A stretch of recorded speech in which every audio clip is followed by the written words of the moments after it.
Assalamualaikum my dear students and dear friends and dear viewers. हमने एनएमडीकेट series को start किया हुआ है और फर्स्ट बायोलॉजी से शुरुआत की है और उसमें पहले चैप्टर का नाम है सेल स्ट्रक्चर एंड फंक्शन। तो लेक्चर नंबर 1 में हमने कुछ बेसिक चीज़ों को डिस्कस किया था और अभी इसी लेक्चर में हम सेल वॉल को डिस्कस करेंगे। सो स्टार्ट ले रहे हैं सेल वॉल से। Cell wall,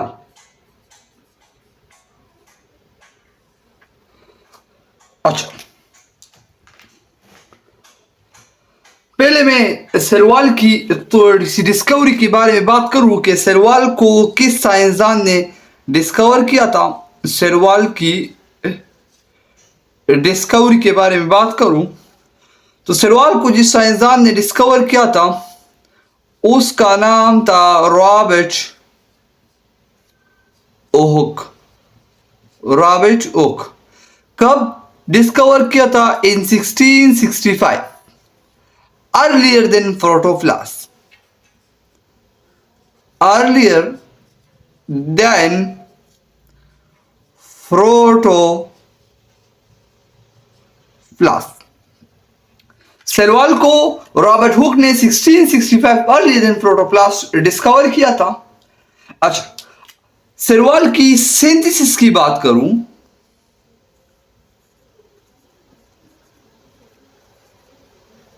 synthesis of cell wall, cell wall की सिंथेसिस की बात करूं तो सेल वॉल की जो सिंथेसिस होती है तो हमारी स्टूडेंट याद रखें एमसीक्यू के लिए बहुत जरूरी है।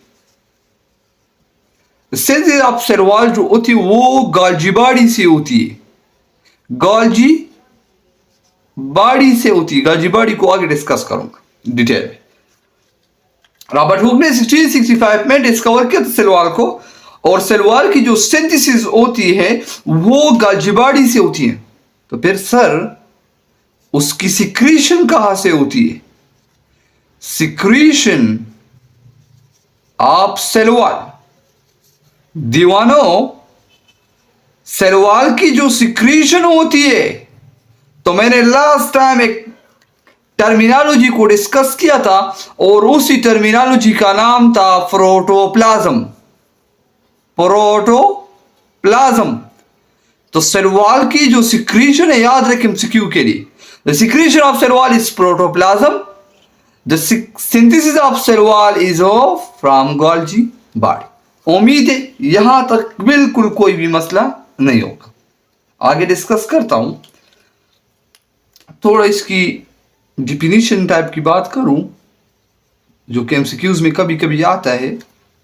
तो ये है कि माय डियर स्टूडेंट, ये जो सेल वॉल होता है ये रिजिड होता है। क्यों रिजिड होता है आगे आपको पता चल जाएगा। ये सेल वॉल रिजिड होता है। दूसरी बात ये हार्ड भी होता है। तीसरी बात ये हमारे पास बिल्कुल इंपॉर्टेंट पॉइंट एमसीक्यू के लिए, ये परमिएबल होता है। रिजिड होता है, हार्ड होता है और परमिएबल होता है एंड नॉन लिविंग होता है। And non living. चलो यहां से एक एमसीक्यू निकालता हूं। एक एमसीक्यू निकालता हूं। एमसीक्यू ये है माय डियर स्टूडेंट कि which one of the following is permeable? Which one of the following is of permeable? कौन सा हमारे पास परमिएबल है? Cell membrane, option number B cell wall, both and D में लिखू नन ऑफ दिस। तो अभी मैंने डिस्कस किया कि ये जो सेल वॉल है ये हमारे पास परमिएबल होता है। सेल वॉल हमारे पास परमिएबल होता है और कि जो कि सेल मेम्ब्रेन है आगे डिस्कस करूंगा। तो यहां पे इस एमसीक्यू के साथ याद रखिए कि cell membrane is semi permeable.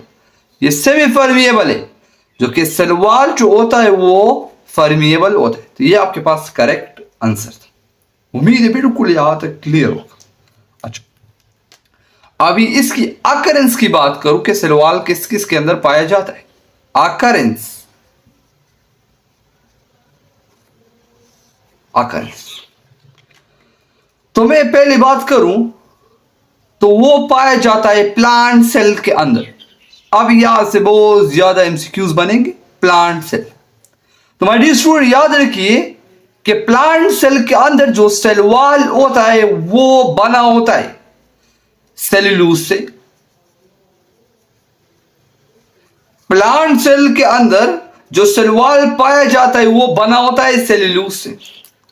Sir फिर ये सेल्यूलोज क्या है? ये सेल्यूलोज आपके बुक में बहुत ज्यादा, ये जो वर्ड है ये बहुत ज्यादा डिस्कस हो चुका है। तो मैं यहाँ पे थोड़ा सा आप लोगों के सामने डिस्कस करूं कि ये जो सेल्यूलोज है ये हमारे पास, सबसे पहले इस पॉइंट को याद रखिए कि एमसीक्यू के पॉइंट ऑफ व्यू से यहां पे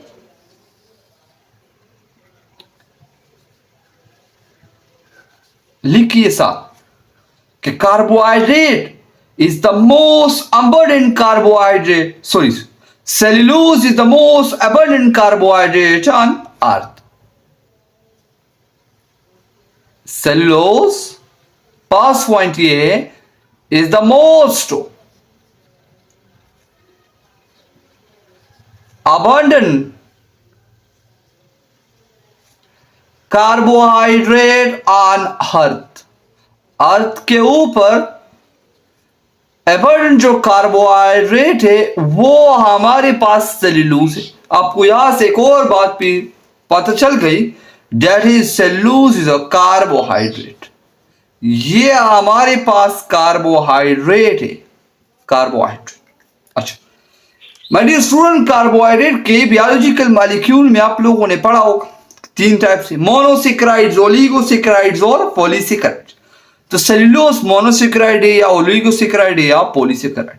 तो ये माय डियर स्टूडेंट 7000 ग्लूकोज से बना होता है। तो ये जो कार्बोहाइड्रेट, सेल्यूलोज जो कार्बोहाइड्रेट है तो ये पॉलीसेकेराइड है, पॉलीसेकेराइड मेनी मोनोसेकेराइड्स यूनिट से बना हुआ है। अच्छा, दूसरी बात ये है कि माय डियर स्टूडेंट ये हमारे पास होमोपोलीसेकेराइड है। पॉलीसेकेराइड की फिर मजीद किस्म होते हैं, एट्रो या ओमो। तो ये होमोपोलीसेकेराइड है। ये सारे पॉइंट एमसीक्यू के लिए बहुत जरूरी है, होमोपोलीसेकेराइड्स। उम्मीद है यहां बिल्कुल क्लियर होगा। अच्छा, फिर सर ये सेल्यूलोज किसी और के अंदर भी पाए जाते हैं? बिल्कुल पाया जाता है। ये जो सेल्यूलोज है, प्रोटेस्ट एंड पंचायत वाला जो चैप्टर है वहां पे भी कुछ वर्ड्स है। सेल्यूलोज इज आल्सो प्रेजेंट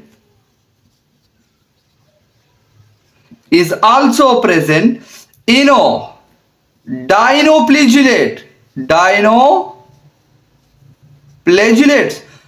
डाइनोप्लेजिलेट में my dear student generally cell wall तो एब्सेंट होता है, लेकिन जब बना होता है तो वो सेल्यूलोज से बना होता है। मतलब ये प्लांट का सेल जो सेल वॉल है वो सिर्फ सेल्यूलोज से बने नहीं होता है, डाइनोप्लेजिलेट का सेल वॉल भी सेल्यूलोज से बना होता है। अच्छा, ओमाइकोटा का सेल वॉल भी सेल्यूलोज से बना होता है। क्लोरोपाइटा का सेल वॉल भी सेल्यूलोज से बना होता है। ग्रीन अल्जी का सेल वॉल भी माय डियर स्टूडेंट सेल्यूलोज से बना होता है। यहां तक उम्मीद है बिल्कुल कोई भी मसला नहीं होगा। अच्छा माय डियर स्टूडेंट, ये जो सेल्यूलोज होता है पॉलीसेकेराइड्स तो है, होमोपॉलीसेकेराइड में फिर ब्रांच और अनब्रांच की बात अगर कोई आपसे पूछे तो सेल्यूलोज हमारे पास हो ये अनब्रांच होता है। अनब्रांच सेल्यूलोज हमारे पास क्या होता है? अनब्रांच होता है। उम्मीद है यहां तक बिल्कुल हमारे पास क्लियर होगा। मैं इसको साफ करने जा रहा हूं तो आप लोग इसका स्क्रीनशॉट ले लीजिए। तो मैंने प्लांट सेल को बिल्कुल, प्लांट सेल का जो सेल वॉल है उसको डिटेल में डिस्कस किया। तो अभी मैं डिस्कस करने जा रहा हूं कि बैक्टीरिया का जो सेल वॉल,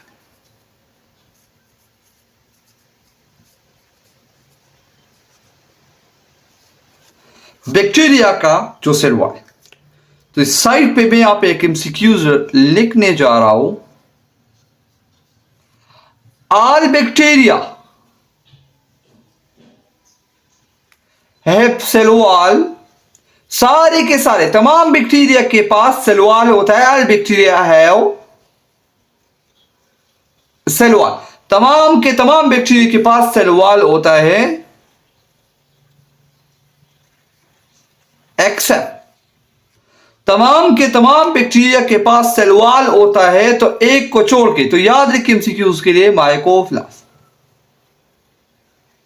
और जो कि माइकोप्लाज्मा ये smallest bacteria, smallest bacteria. Clear हो गया? उम्मीद है यहां तक बिल्कुल क्लियर होगा। अच्छा, तो फिर जो जिस बैक्टीरिया के अंदर सेल वॉल है तो वो फिर किस चीज से बना है? तो माय डियर स्टूडेंट, ये बना होता है पेप्टाइडो ग्लाइकेन से। पेप्टाइडो ग्लाइकेन, पेप्टाइडो का मतलब है अमाइन, मतलब प्रोटीन, और ग्लाइकेन का मतलब है शुगर, प्रोटीन प्लस शुगर। तो ये बना होता है कार्बोहाइड्रेट प्लस प्रोटीन से। तो ये बैक्टीरिया का सेल वॉल है पेप्टाइडो ग्लाइकेन। अच्छा, प्रोकैरियोट के चैप्टर में आप लोग एक बैक्टीरिया को पढ़ोगे जिसका नाम है आर्किया, जिसको पहले आर्कियो बैक्टीरिया के नाम से भी जाना जाता था, archaea.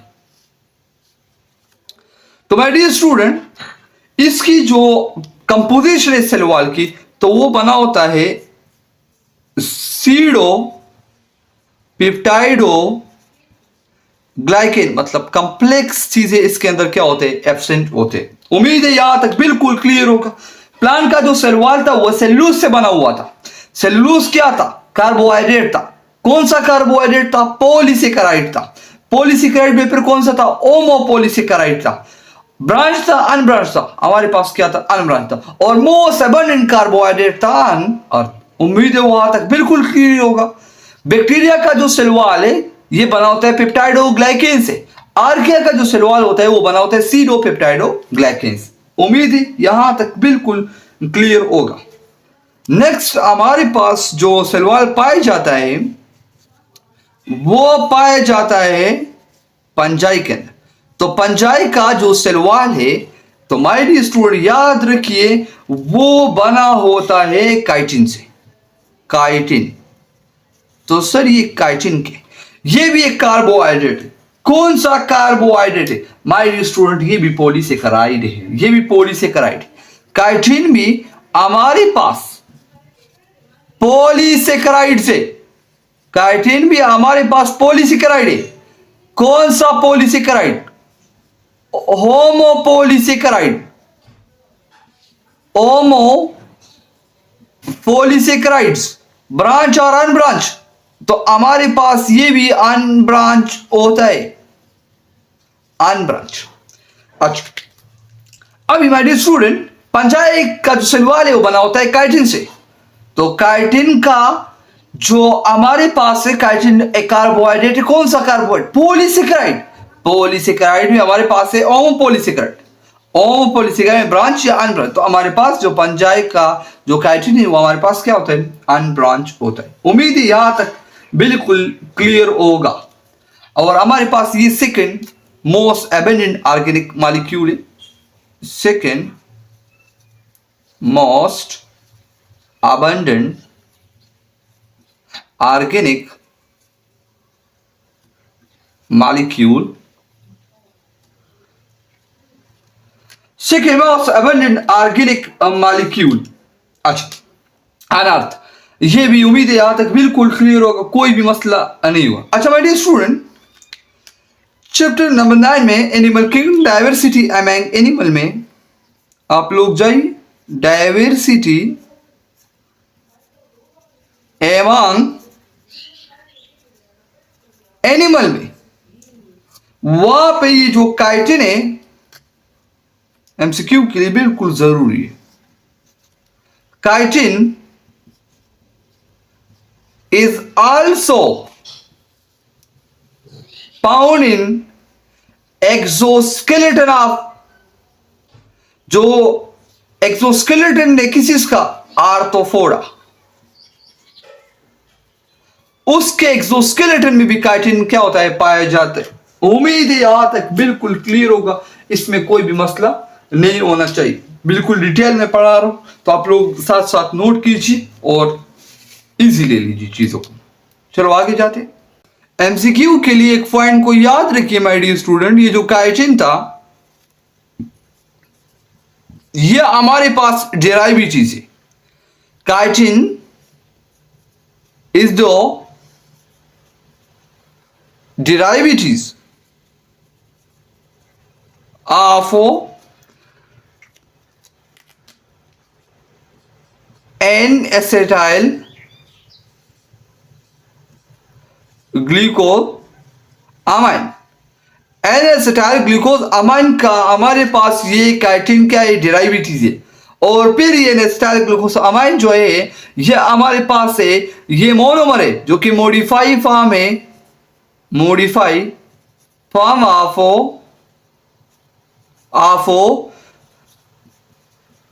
Glucose, modify form of glucose. तो ये एमसीक्यूज के लिए पॉइंट याद रखिए, और ये पॉइंट पीरियड बोर्ड बुक में मेंशन है। अच्छा, तो हमने मतलब सबके सवाल को डिस्कस किया, तो अभी मैं इस पॉइंट को रिमूव करने जा रहा हूं। अच्छा, प्लांट सेल के फिर मजीद 3 पार्ट से, तो उसमें पहले नंबर पे जो मैं डिस्कस करूंगा तो वो प्राइमरी सेल वॉल को डिस्कस करूंगा। मेरे प्यारे डॉक्टरों, एमसीक्यू के पॉइंट ऑफ व्यू से डायरेक्ट याद रखिए कि जो प्राइमरी सेल वॉल है तो इसकी जो थिकनेस होती है, तो वो हमारे पास होती है 1 to 3 माइक्रोमीटर। जो प्राइमरी सेल वॉल की जो थिकनेस होती है वो 1 से लेकर 3 माइक्रोमीटर तक होती है। अच्छा, दूसरी बात एमसीक्यू के लिए बहुत जरूरी है कि primary cell wall is present in all type of cell. ये प्राइमरी सेल वॉल हर किस्म के सेल में मौजूद होता है, क्योंकि ये ग्रोथ को अलाउ करता है। Present in all type of cell, क्योंकि हमारे पास जितने भी सेल है उन सब में मौजूद होता है। क्यों? विच अलाउ द ग्रोथ, जो कि ग्रोथ को क्या करता है, अलाउ करता है। Which allow the growth. उम्मीद है यहां तक बिल्कुल क्लियर होगा। अच्छा, जो प्राइमरी सेल वाले, तो इसको हम सी से प्राइमरी, सी से सेल और वॉल, तो ये हमारे पास ट्रू वॉल है। प्राइमरी सेल वॉल जो हमारे पास ये ट्रू वॉल है। अच्छा, अब इसके कंपोजिशन के बारे में थोड़ा डिस्कस करने जा रहा हूं। कंपोजिशन जो कि एमसीक्यू में बहुत ज्यादा आते हैं। कंपोजिशन, तो ये जो प्राइमरी सेल वॉल है, तो माय डियर स्टूडेंट, ये बना होता है सेलुलोज से। सेलुलोज मायोफिब्रल से, माइक्रोफिब्रल से बना होता है सेलुलोज माइक्रोफाइब्रल।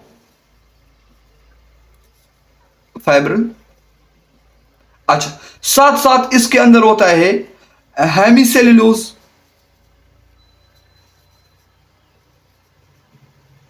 और साथ इसके अंदर एक बहुत ज्यादा इंपॉर्टेंट चीज याद रखिए कि पेक्टिन, इसके अंदर पेक्टिन भी पाए जाते हैं।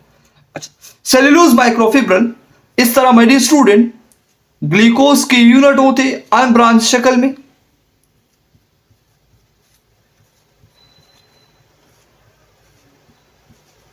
इस तरह ग्लूकोज के अनब्रांच यूनिट होते जो कि बनाते हैं माय डियर स्टूडेंट सेलुलोज माइक्रोफिब्रल। इसके अंदर तकरीबन 7000 ग्लूकोज मोनोमर्स होते हैं माय डियर स्टूडेंट, और 5 माइक्रोमीटर की स्ट्रक्चर होती है। माय डियर स्टूडेंट, फिर हेमिसेल्यूलोज के अंदर, इसके अंदर 7000 ग्लूकोज मोनोमर, ज्यादातर एक्सोसिस होते ज्यादातर, और हेमिसेल्यूलोज के अंदर माय डियर स्टूडेंट 300 से लेकर 5000 तक, जो कि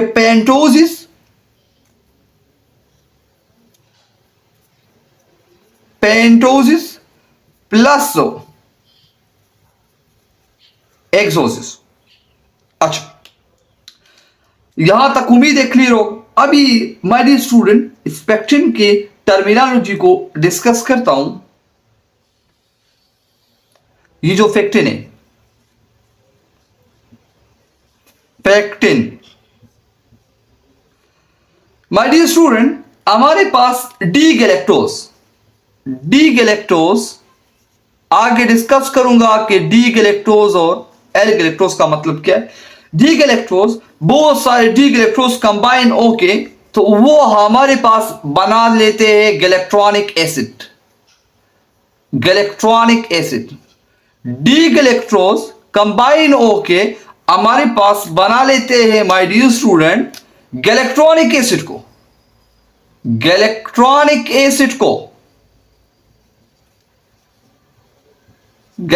एसिड। अभी इधर देखिए my dear student, galacturonic acid, अभी अगर मजीद many galacturonic acid combine together to form pectic compound, my dear student many galacturonic acid combine together to form pectic compound, ये पेक्टिक कंपाउंड बनाएंगे। अगर गैलेक्ट्रॉनिक एसिड के 100 यूनिट कंबाइन हो गए my dear student और 200 यूनिट आपस में combine हुए, तो my dear student 100 unit of जब गैलेक्ट्रॉनिक एसिड के कंबाइन होते हैं तो हमारे पास बन जाता है पेक्टिक एसिड। क्या बन जाता है? Pectic acid. और जब 200 यूनिट ऑफ गैलेक्ट्रॉनिक एसिड आपस में कंबाइन होते हैं तो हमारे पास पेक्टिन बन जाता है। तो हमारे पास सबसे पहले पॉइंट ये कि अगर आ जाए कि पेक्टिन हमारे पास किस चीज से बना हुआ है, तो गैलेक्ट्रॉनिक एसिड कितने यूनिट से? 200 यूनिट से हमारे पास 200 यूनिट ऑफ गैलेक्ट्रॉनिक एसिड से हमारे पास पेक्टिन बना होता है। पेक्टिन कार्बोहाइड्रेट है या कोई और चीज है? तो माय डियर स्टूडेंट कार्बोहाइड्रेट है। पेक्टिन हमारे पास क्या है? कार्बोहाइड्रेट है। अच्छा, और पॉलीसेकेराइड भी। माय डियर स्टूडेंट ये पेक्टिन की ब्रेकडाउन हो जाए तो हमें गिव्स 2 पेक्टिक एसिड। क्यों? क्योंकि हमारे पास ये 200 गैलेक्ट्रॉनिक यूनिट से बना है और जबकि ये बना होता है 100 गैलेक्ट। जब इसकी ब्रेकडाउन हो जाती है ये पेक्टिक एसिड 2 पेक्टिक एसिड में क्या हो जाता है? डिवाइड हो सकता है। उम्मीद है यहां तक बिल्कुल क्लियर होगा।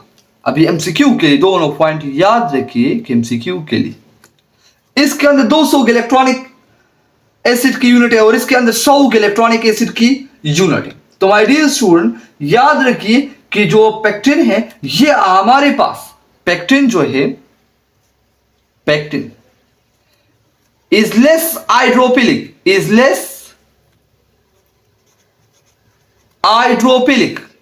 लेस हाइड्रोफिलिक है।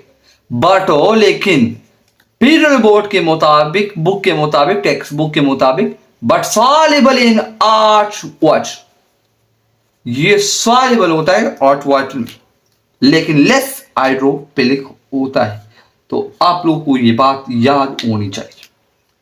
तो उम्मीद है यहां तक बिल्कुल क्लियर होगा। प्राइमरी सेल वॉल, लास्ट इस प्राइमरी सेल वॉल की optical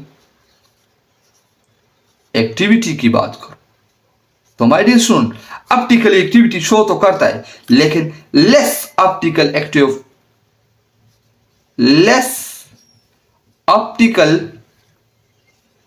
activity from secondary wall. उम्मीद है यहां बिल्कुल क्लियर होगा, ये बिल्कुल क्लियर हो। अच्छा माय डियर स्टूडेंट अभी डिस्कस करते हैं सेकेंडरी वॉल को।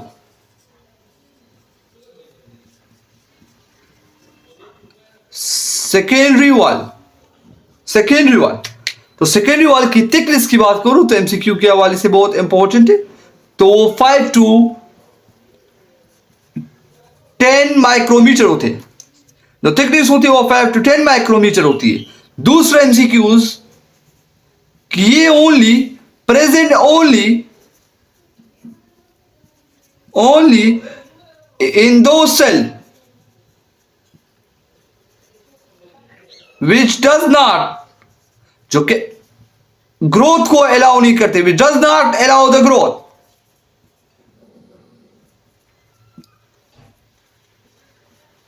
जो कि ग्रोथ को अलाउ नहीं करते।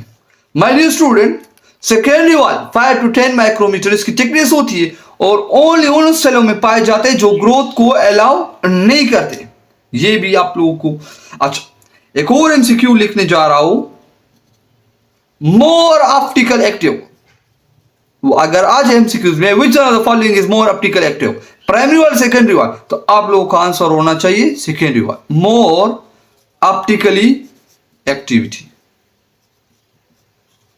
अच्छा, ऑप्टिकल एक्टिविटी आप लोगों ने पढ़ी होगी, सही, फर्स्ट ईयर में जब आप कोर्स पढ़ रहे थे आप लोगों ने डिटेल में पढ़ी होगी, यहाँ पे मैं एक्सप्लेन नहीं करना चाहता हूं। अच्छा, आगे माय डियर स्टूडेंट, ये ज्यादातर हमारे पास स्क्लेरेन्काइमा सेल में मौजूद होता है secondary wall.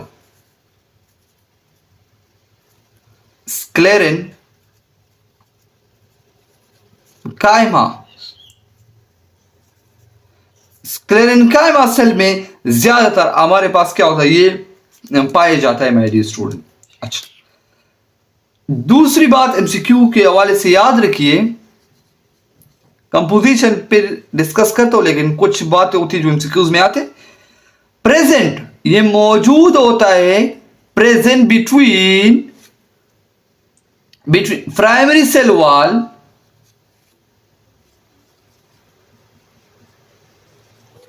And plasma membrane और प्राइमरी सेल वॉल के बीच में हमारे पास क्या होता है, ये मौजूद होता है।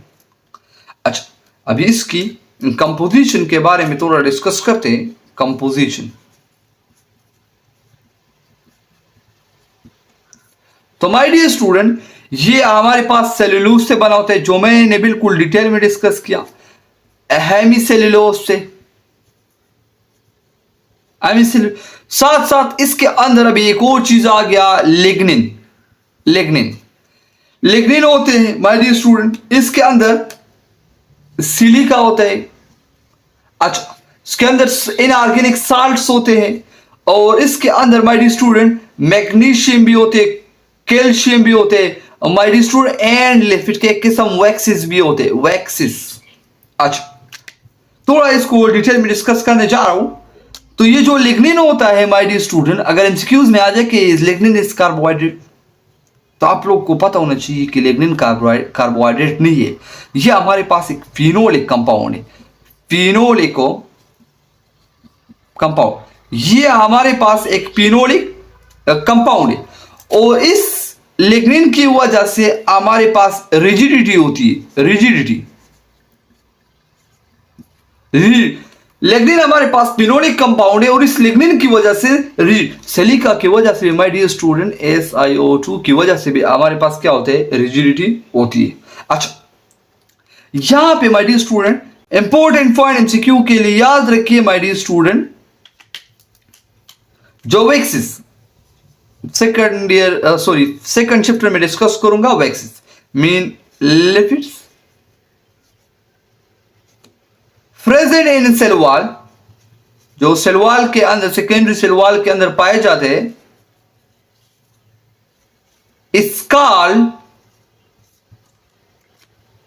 हमारे पास उसको सीबेरिन बोलते हैं। तो आप लोगों को बिल्कुल ये याद होने चाहिए।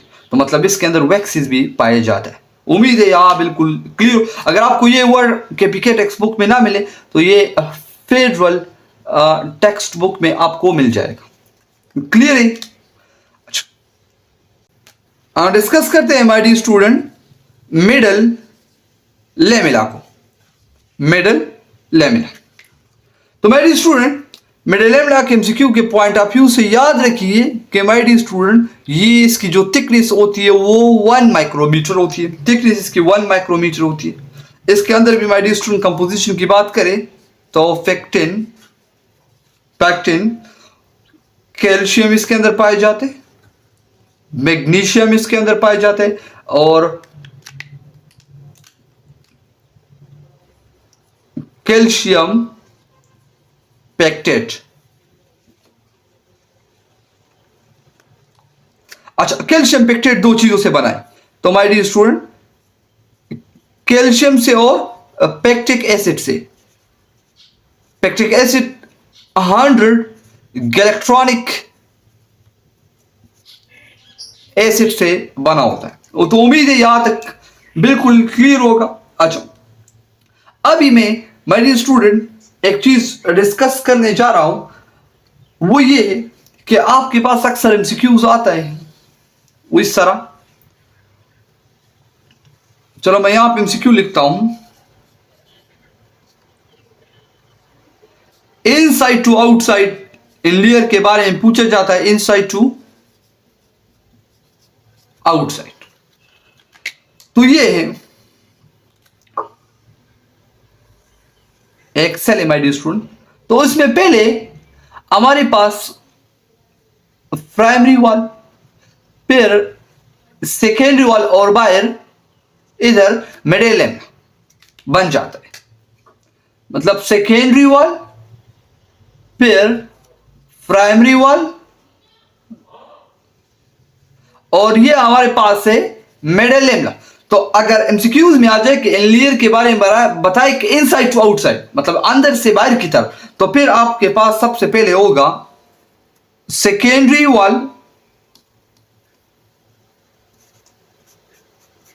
वॉल, फिर आपके पास होगा प्राइमरी वॉल, फिर आपके पास होगा मिडिल लैम्ब्डा। और अगर इस तरह आ जाए कि आप लोग बताए outside to inside, outside to inside, तो इस तरह होगा। फिर मिडिल लैम्ब्डा होगा, फिर प्राइमरी वॉल होगी, फिर हमारे पास सेकेंडरी वॉल होगी। उम्मीद है यहां तक बिल्कुल क्लियर होगा। लास्ट माय डियर स्टूडेंट, कभी कभी एमसीक्यूज में आ जाते हैं, वो ये industrial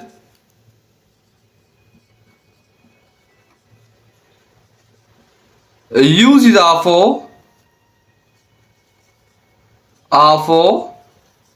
cell wall, industrial use of cell wall. तो उसमें पहला नंबर जो हमारे पास है नाइट्रो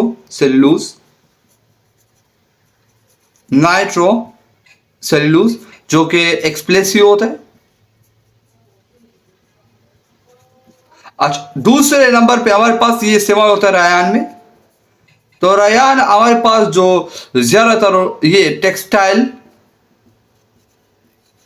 एंड फाइबर इनमें, और तीसरा पेपर मेकिंग, इन चीजों में क्या होता है इस्तेमाल होता है।